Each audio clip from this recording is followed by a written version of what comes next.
Hello everyone, this is JoyboyP here with a warning video. I've just done the video for the Be Quiet Power Pro 10 and I thought I'd give it a test fit in my case. It fits in my case fine, but I was going to put a 14cm fan in the bottom here, and I've not even got room for a 12cm fan. So when you come to buy stuff, please take measurements into consideration. I also did forget that I'm not going to have room for the Corsair H11, the Corsair H110 CPU cooler. So that means I'm going to have to get the Corsair H75, which is going to fit in the back here. I did test fit my friend's H80i. That was a bit too wide, so I'm going to have to get the slightly thinner one.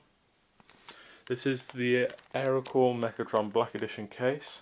I could fit the Corsair H110 10's radiator in the bottom, have the fans on the top, but because this raised area you wouldn't get a very good seal against the radiator, so I will have to go for a smaller one or have higher temperatures.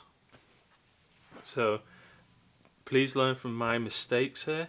Please take measurements into consideration before buying parts. Thankfully I realised the mistake for the CPU cooler before I bought it, but yeah, I'm not going to be able to fit even a small fan in the bottom of here. Yeah. You can just about make out the screw holes for the 12cm fans, but there's no way I'm going to have enough space for them there and be able to plug in everything I need to plug in at the same time. So this has been JoyboyP. Hope you find this video useful. Please learn from my mistakes. Please take everything into consideration when you come to buy components for your computer. This is JoyboyP signing off.